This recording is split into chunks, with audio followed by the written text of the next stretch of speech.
Hi, I'm Angel from the Warm Group, bringing you fire safety tips for this winter. I'm with Christopoulos, Chief of the Lebanon Fire Department and President of the New Hampshire Association of Fire Chiefs. Hi, my name is Chris Christopoulos. I'm the Chief of the Lebanon Fire Department and the President of the New Hampshire Association of Fire Chiefs. The New Hampshire Association of Fire Chiefs has been working with the National Fire Protection Association and the New Hampshire State Fire Marshal's Office to spread the word about fire safety. In the United States, the month of October focuses on fire prevention and safety. This year's fire prevention and safety theme is Prevent Home Fires.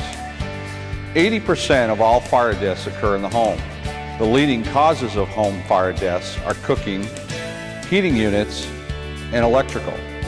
You can protect yourself and your family by practicing the following fire safety tips. The first fire safety tip I'm going to give you today involves smoke detectors. All homes should have at least one smoke detector on each level of their house. Smoke detectors should be checked at least twice a year to make sure that they are operating properly and have fresh batteries.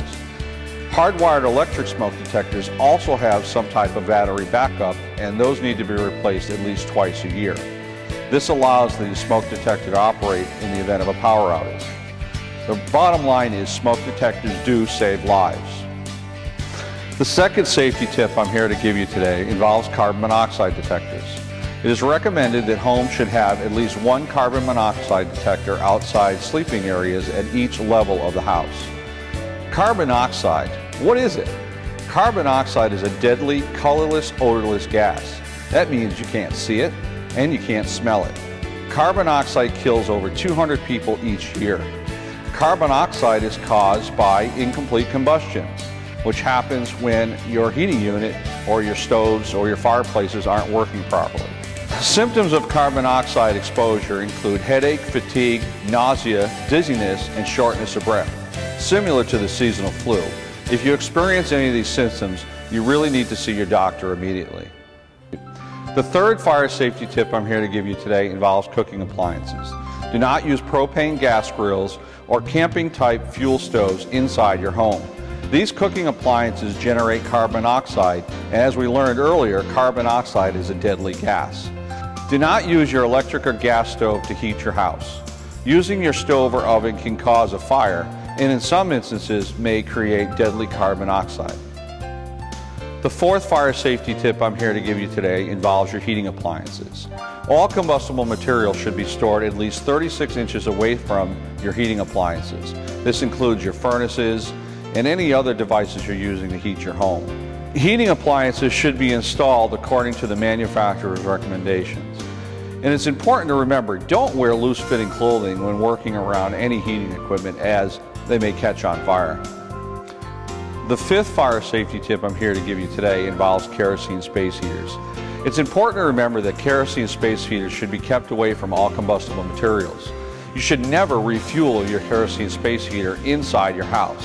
Take it outside, allow it to cool down, and then refill it. Fuel should be stored in United Laboratories or UL-listed fuel containers and not stored inside your home. Kerosene heaters should be vented properly. Be sure to read your manufacturer's recommendations on how to operate your kerosene space heater. And lastly, never use any fuel other than that recommended by the manufacturer. The sixth fire safety tip I'm here to give you today involves wood stoves, fireplaces, and pellet stoves.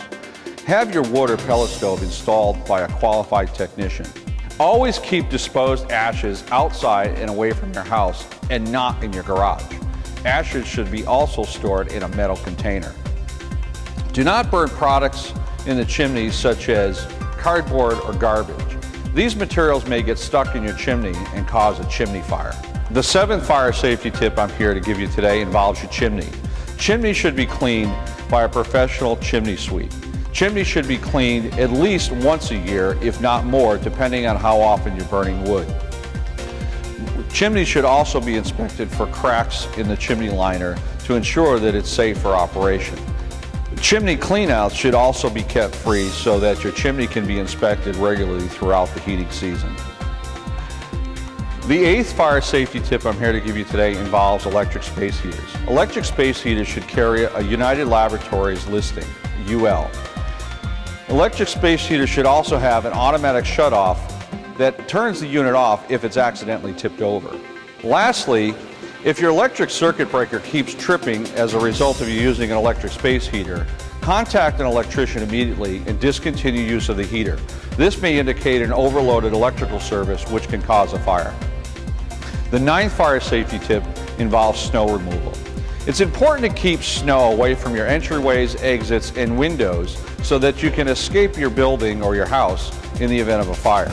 And lastly, adopt a fire hydrant. If you have a fire hydrant in front of your house or nearby, it's important to keep that clear of snow so that if the fire department needs it, we can find it and use it. The 10th and last fire safety tip involves emergency generators.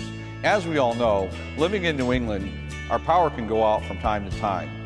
Some people choose to use emergency generators to supply their home with power in the event of a power outage. Emergency generators should be operated outside of the home because they generate carbon monoxide, which we learned earlier can be very deadly. Lastly, if you need to refuel your generator, wait till it cools down and then refuel it, and make sure that you're storing your fuel in a UL-listed container. For more information on WARM and how to donate to WARM, please visit www.uvuw.org. This is Angel wishing you a safe and warm winter.